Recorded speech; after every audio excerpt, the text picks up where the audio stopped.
The waters of the Willow River gather in tiny springs and marshes in west-central Wisconsin.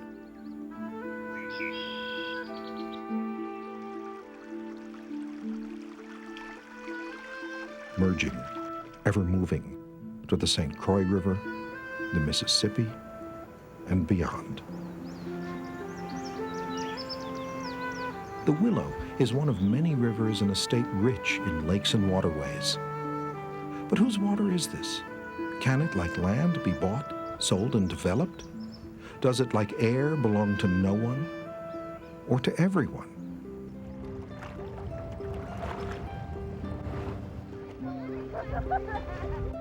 In Wisconsin, the water is ours.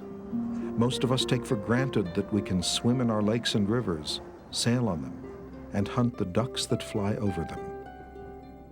But in the last 100 years, these rights have been challenged and defended. This is the story of some of those defenders.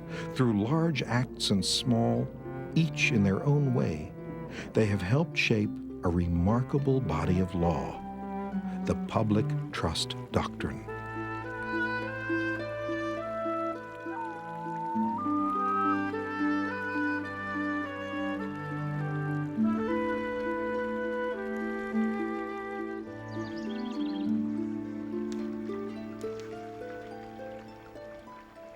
On June 1st, 1896, Frank Wellesley Wade went fishing. He was not so much hungry as angry, and his aim was not so much to put fish on the table as to get himself arrested. A logger, farmer, and Civil War veteran, Wade was not shy of a fight. And in the Wisconsin border town of Hudson, he was not the only person who was fighting mad. For many local anglers, fishing had developed an off flavor. A couple of years earlier, a private club from Minnesota bought land along the Willow River. The Willow River Club's charter promised members the sole and exclusive right forever to fish that stretch of the Willow. Frank Wade and other local fishermen ignored the club's no trespassing signs. They believed the Willow, like other navigable waterways in Wisconsin, was a public resource. The club voiced its objection through the sheriff. Between 1895 and 1897, nearly 40 complaints of trespass were entered in the St. Croix County docket book. For Frank Wade, fishing in defiance of the club's no trespassing policy became something of a family pastime. 2 of his wife's brothers and 2 of his 6 children were also arrested. Most complaints were dismissed, but Frank Wade's case went to trial. The St. Croix County Court found in Wade's favor. The Willow River Club appealed the decision, and the issue moved to the state Supreme Court. Wade's argument, presented by attorney James Freer, triumphed. The public trust doctrine is essentially Wisconsin's water law. It's what gives rise to the common notion that as long as you have your feet wet, you're safe, you're on public ground, or rather on public water. The Wade decision reaffirmed the notion that a landowner does not control the water. Because if a landowner did control the water, they would be able to erect a toll and perhaps charge people for going up and down the river. And especially when this region was wild, the rivers were the highways and the means of transportation. Writing the decision, State Supreme Court Justice Cassaday addressed the public's right to fish. The plaintiff certainly has no property in the particles of water flowing in the stream, any more than it has in the air that floats over its land. The fish in the stream were not the property of the plaintiff, any more than the birds that flew over its land. Since the defendant kept within the banks of the river, within the limits of the public highway, his fishing was nothing more than the exercise of a right common to the public.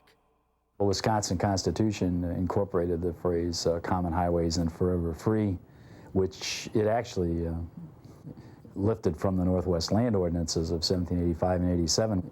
And the idea was that there is, in fact, a definable public interest that transcends particularistic private interests, and that these particularly apply to waterways. But then on the other hand, there's also a tradition that develops in the 19th century, actually even goes back farther than that, about the almost absolute right of private property as some courts and legislators interpreted it in the 19th century. So there's always a tension that goes on between these two things, and I think that that's what the Wade case particularly dealt with. Newspaper editors celebrated the Wade decision, echoing the mood of many state citizens. Wealthy sportsmen have for years monopolized some of the best streams of North Wisconsin under the claim that ownership of the land gave them ownership of the water. The Willow River fishermen who fought this case through the high courts and demolished the monopoly deserve the thanks of every true fisherman and fair-minded citizen. Around the time of the Wade decision, at the very end of the 19th century, Wisconsin was on the verge of the progressive era transition. Wisconsin becomes a national leader in public responsibility, state responsibility for just about every aspect of economic and social life. This has been described by one political scientist as a commonwealth conception of society as opposed to the marketplace conception, where the public interest, if there is such a thing, is only the sum total of all the private interests. But the commonwealth concept suggests that there is a public interest that transcends this and that's greater than that, and it takes precedence over it. Over 200 miles to the southeast, the Diana Shooting Club controlled thousands of acres of the vast Horicon Marsh. The abundance of game was simply extraordinary. Specimens of over 20 varieties of wild ducks are known to have been taken during the season of 1883. Mallard and blue-winged teal breed here in immense numbers. Wood duck, widgeon, spoonbill, and red... The club's official history also explains the philosophical basis for its season and bag limits, and its no trespassing policy. Members are business and professional gentlemen who shoot for sport and not for big bags, and are unanimously opposed to shooting during the mating and breeding season. The club has been firm and uncompromising in freezing out pot hunters and market shooters. There's very much of a class conflict going on over wild game resources in the late 19th century, early 20th century. There's a very strong critique of market hunters, who are usually working class, people who are supporting themselves by gunning game of one kind or another. They take enormous quantities of animals, and so various species begin to decline in their populations as a result of that. And so wealthy urban hunters and the newspapers and magazines associated with those people begin a campaign to try to protect wild game against that kind of hunting.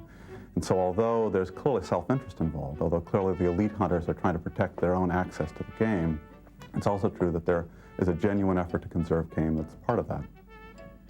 15 years after Frank Wade's arrest, Paul Husting, a progressive Democrat and state senator, poled a small boat into an area of Horicon Marsh leased by the Diana Shooting Club.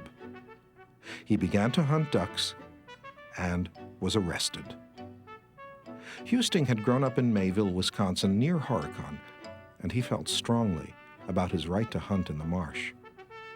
Well, Husting was pretty interesting. He was a child of German immigrants, actually from Luxembourg, and yet on his mother's side he was descended from Solomon Juneau, who was one of the founders of Milwaukee. And being an attorney, he, unlike Wade, he was able to argue his own case before the Supreme Court, and being a very good attorney, he won.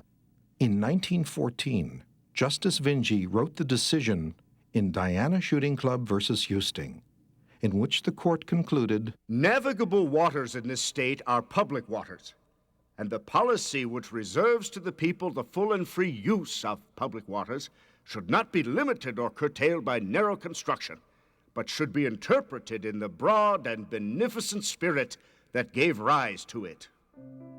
With this decision, the court upheld the notion that the public owned the resources of the waters as well as the waters themselves, and that the state was responsible for the well-being of these resources.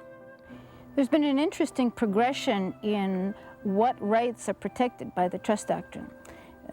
Trust doctrine began protecting commercial traffic on the rivers. If you could float a saw log, that was the original purpose that the rivers were used for, to transport timber from the regions where they were cut to the mills. Over time, other activities on water have been seen to be in the interest of the people. Hunting and fishing, recreation, and finally, scenic beauty. Just the opportunity to leave the river undisturbed has been seen as one of the rights that is potentially protected by the trust doctrine.